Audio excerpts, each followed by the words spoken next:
Hey Hello, world! Welcome back to Dragon Fairy History. I'm your host Elijah, and this is my co-host. Mary. And today we are talking about an awesome research institution back in ye olden 20th century. 20th century. Yeah. 20th century. And this institute is very special because it is probably the first actual established recorded trans clinic, um, which is amazing. Mm, But it does have a sad ending and has been forgotten a lot in history.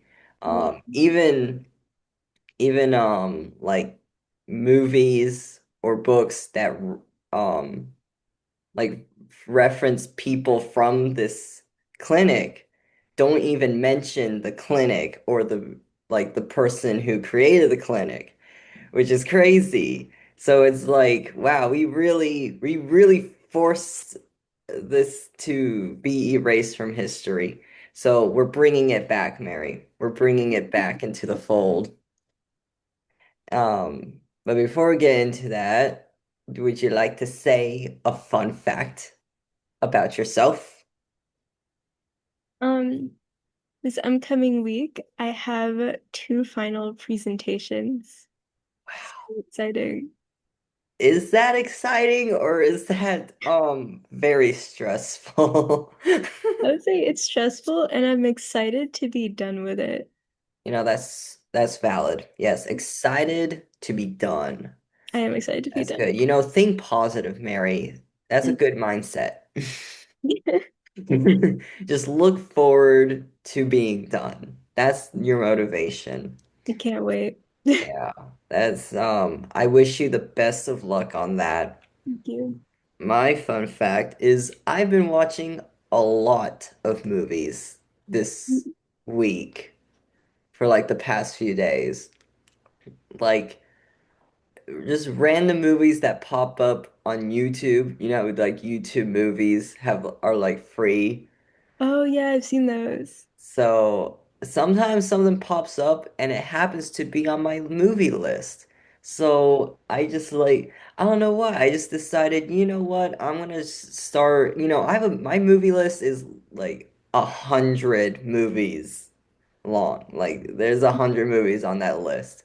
So I decided, let's just start taking things off the list. Right. And I have seen like 5 movies this weekend. Wow. That's Crazy. crazy. Now we can get into the trans clinic called the Institute of Sexual Research, or in its original name, the Institut für Sexualwissenschaft. It's definitely how it's said. Yeah. That is exactly how you pronounce it. Couldn't have said it better Perfection. myself. I said that with perfection. Yeah, absolutely. I Yes. agree. Anyways, I will be referring to it in its English form for the rest of the video. Just so I don't get hate from the Germans. Again, if you haven't already.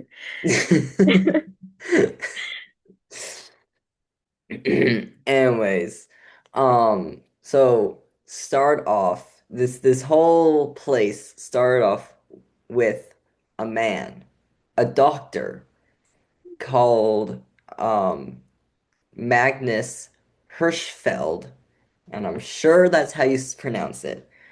Oh, that's how I would have pronounced it. That's how I Yeah, was saying it in my head when I was reading about him. yeah. Um, so sorry.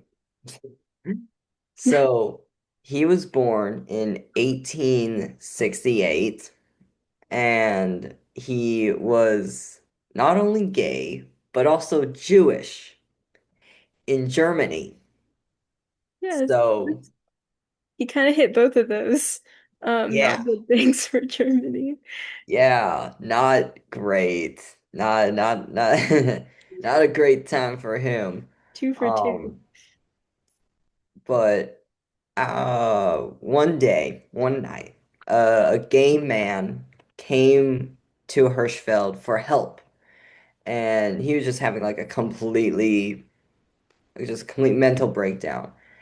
And the man, Hirschfeld obviously tried to help, tried to comfort him, as Hirschfeld was gay himself.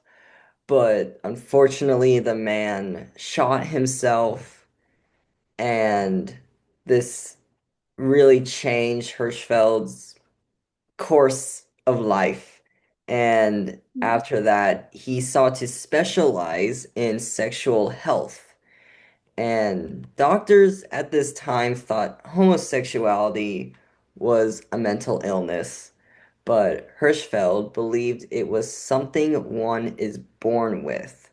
He proposed a third sex, which included just it included transgender people as like the third sex, but it also included bisexual people and people with no fixed gender, like non-binary people, as we call it today. And he acknowledged that transgender people could be gay or straight, which even today people think is crazy. It's like you're trans and straight? What? What? Literally. Um, but he was also adamant that this was natural to the person, while most doctors thought being homosexual or being trans was unnatural, like against their own nature. So, obviously Hirschfeld is very ahead of his time. He got it all right. Like he got everything right. And then in 1919 is when Hirschfeld purchased a Berlin villa and opened the Institute of Sexual Research. And this institute wasn't just a place of research and teaching, it was also a place of refuge that could free one from physical ailments, psychological afflictions, and social deprivation. It just became a school and a home for people who were non-conforming. Just like there wasn't really a term for LGBT. That wasn't like a thing. It was just more so referred to as like non-conforming people. There was also a printing house for journals, like, scientific journals about sexuality, and offices given to feminists for them to do their activist work, which I think is really awesome. And the I think the best thing of all is the Institute included an immense library on sexuality, gender, everything. Like you name it. It even included like diagrams on like sex reassignment surgery and like intersex genitalia and stuff like that. And all these books, all this research would add up to create a historiography on sexuality, which if you don't know what that is, it's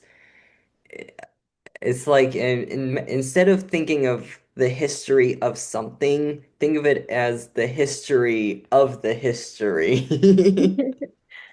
Like it's more so looking at the history of the research, the history of how things have been researched and like a collection. It's hard to explain, as I learned this in one of my classes, and even then it was hard for me to really understand.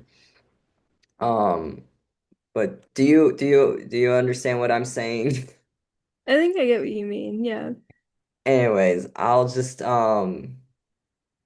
pause there and see if you have any questions about the institute itself or any thoughts on it or maybe even a fun fact.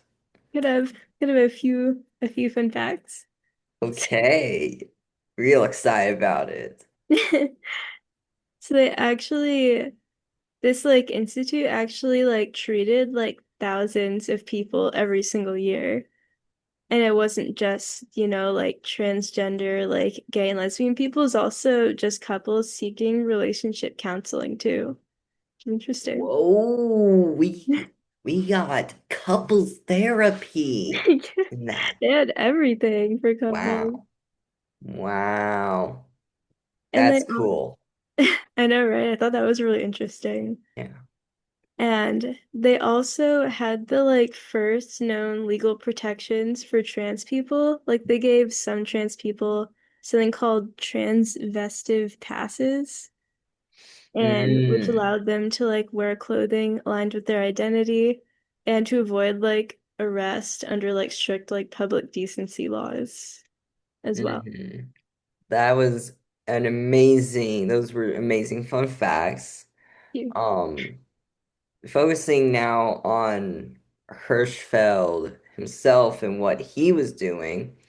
Um, he was teaching sexual health, obviously. He was teaching contraceptions and research on gender and sexuality. But in addition to psychiatrists for therapy, Hirschfeld also hired a gynecologist and a surgeon to help him perform male to female sex reassignment surgery. And Lily Elbe, also known as the Danish girl, was the first person documented to have this surgery in 1930. And The Danish Girl is also a movie and book and movie. And I think the book mentioned um the Institute, but didn't mention like Hirschfeld. And even in the movie, like um I think like because I saw the movie, they did present the institute and like the doctor performing the surgery, but like they didn't mention the name, no, like so even anyone watching it would not know about the institute, even though it's about a person whose life like changed from this institute. So I feel like that's very sad, unfortunate. Yeah. Um, but after surgery, a lot of these trans women that Hirschfeld would help had difficulty finding employment. So Hirschfeld hired a lot of them to work for him at the Institute, which I think is so kind of him. Yeah. And like the more the merrier. Get all the help you can get. Seriously. Yeah, but also that's just like it helps these women who like have nowhere to go. Yeah. So, yeah. What do you think of all that? That's really interesting. Sounds like such a good person. Yeah, definitely. Any questions about Hirschfeld or anything I said? No, that makes sense. I can add Good. in one more fun fact for Okay. now. But they also did at this institute the earliest like hormone therapy experiments. They like experimented with testosterone extracts and estrogen like compounds. And this was before like modern endocrinology was fully developed. Damn. So they were starting all that endocrinology stuff Yeah, at the institute. yeah, it's cool. Wow, that is cool. Um, yeah, I love discussing like the science of being trans. You Oh, know, yeah, it's very it's a very interesting. important aspect. Continuing on, towards the end here, this is where things get sad. So just warning you, it's about to get sad. Um, Unfortunately, in 1933, the Nazi Party took over Germany, and Adolf Hitler enacted policies to rid Germany of lives unworthy of living, as he put it. Yeah, that's how the Nazis always put things. Yeah. And when the Nazis came for the Institute, because obviously people knew about this institute. This was a pretty huge place. They were documenting everything. So, yeah, very easy target for the Nazis. They came straight to the research, straight to the institute, and Hirschfeld and his partner, Karl Gies, I'm just Hmm. gonna assume that's Geese, were gone.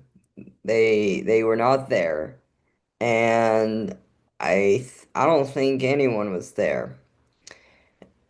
But most importantly, Nazi youth, students, and soldiers all together participated in burning the giant library I mentioned earlier.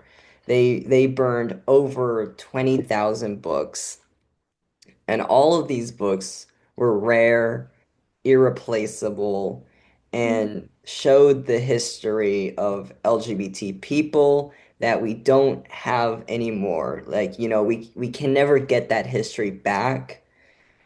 And the entire institute was destroyed. So, that's like the most tragic part of this is like so much information that we could have today that could help the LGBTQ plus community is gone because of the stupid Nazis. Yeah. Thank you. Yeah. Um, but luckily Hirschfeld and his partner uh escaped alive in Paris, along with his medical student from Hong Kong, Li Xiu Tong. The three would continue living together as partners and colleagues with hopes of rebuilding the institute. But another unfortunate event, Hirschfeld died of a sudden stroke in 1935, and his partner committed suicide in 1938, partly because Hirschfeld died, couldn't live without him anymore. And the only person that actually did live was Li Xiutong. He ended up living, but he gave up on his dream of opening an institute in Hong Kong and lived a life of obscurity abroad. And no one knew what happened to him after that. I think he just lived life. Yeah, that's really sad. Yeah, so the institute, like the dream of rebuilding the institute, bringing it back to life would have been so great, but they couldn't make that happen, and that's just really sad. Yeah, gone forever. Yeah. But, we look at today and, we do have, I don't think we have something like similar like that, but I think we still have like a lot of places all over the country and the world that has research dedicated to trans people and gay people. And we still have people like scientists helping us out. Yeah. And, we have people giving us a safe place to be. So, you know, it all we're in a better place now. But I think it just would have been so much better, like for us today, if we did have, like if we still had that institute, if it did survive.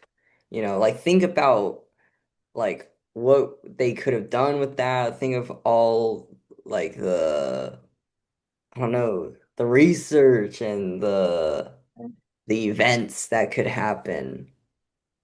Yeah, because I had read that like it set back like gender and sexuality research back decades.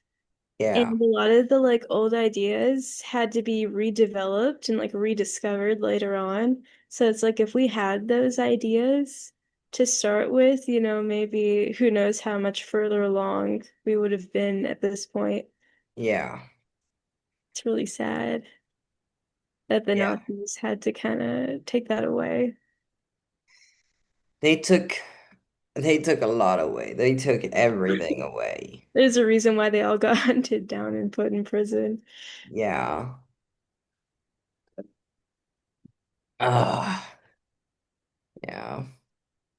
But hopefully, just with time, we can continue doing research, continue helping the community, and I don't think we'll ever have someone like Hirschfeld.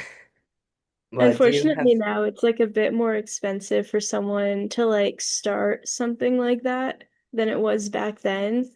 Like I feel like it was oh yeah, easier back then to like start a whole business, find some land. buy Like now some you land? kind of already you already got to be rich right now to be able to do that. Yeah, definitely.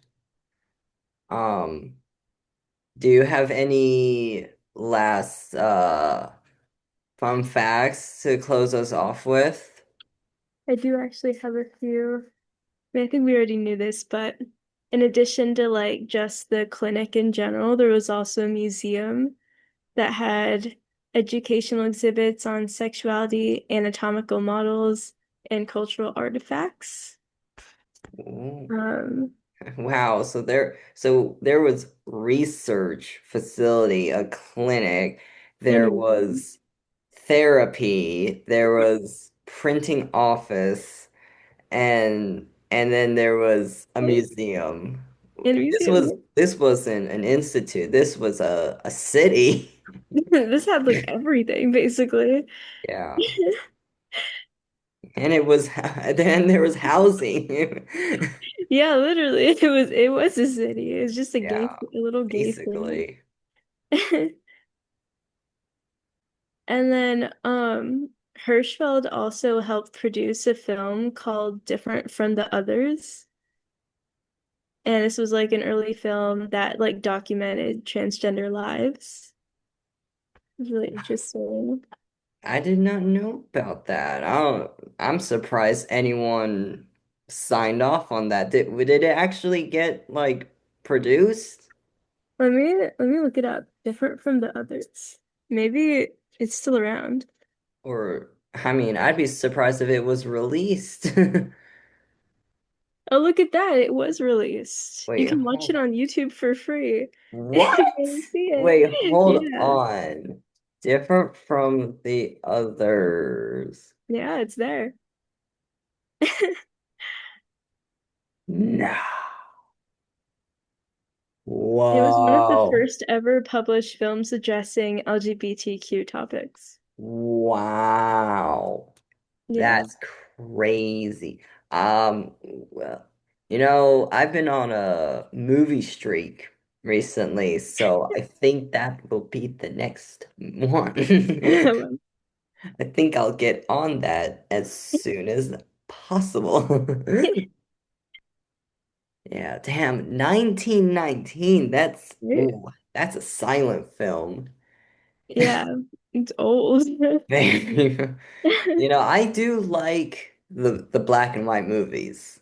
I like the silver screen, but silent film is that's that's getting in like territory that's like too old for me. That's true. I have a limit with how far back I can go with movies. Mm, That 1919 is pushing it. that's that is really old. Oh my goodness. Ah, Yeah. And my last fun fact, it's a bit sad, but oh, so more of a the sad fact. is that like we all know that like the Nazis did burn down the Institute, but they also looted it before destroying it. They took a bunch of records and research materials. And of course, those are just permanently also gone, along with Wait, everything that got burned. why would they take? Because I was like, why do they want it? If, No idea. I but mean, it all of that ended up getting destroyed too. I don't know if they just wanted to like celebrate later on and just burn more stuff. I don't know what's going on in their heads. let's But burn stuff and let's take some stuff so we can burn it again later. Like, let's just keep burning stuff. Let's make this like ongoing. Let's like haul a big bag of stuff and like every day we'll like burn something. Like, what kind of ritual is this? I don't know. That's crazy. That's crazy. Yeah. That's insane. Actually, I actually just now thought of a fun fact. Oh, It's just so obscure I didn't think of mentioning it, but um just to highlight how erased this history is, um there there is actual footage of the Nazis burning all the books.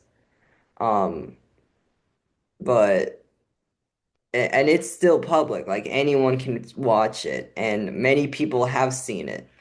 Um, but even like back then and today, like no one actually knows that like where it is set. Like no one knows the place these Nazis are burning books. It's like it's more categorized as, oh, Nazis are just burning books like they do.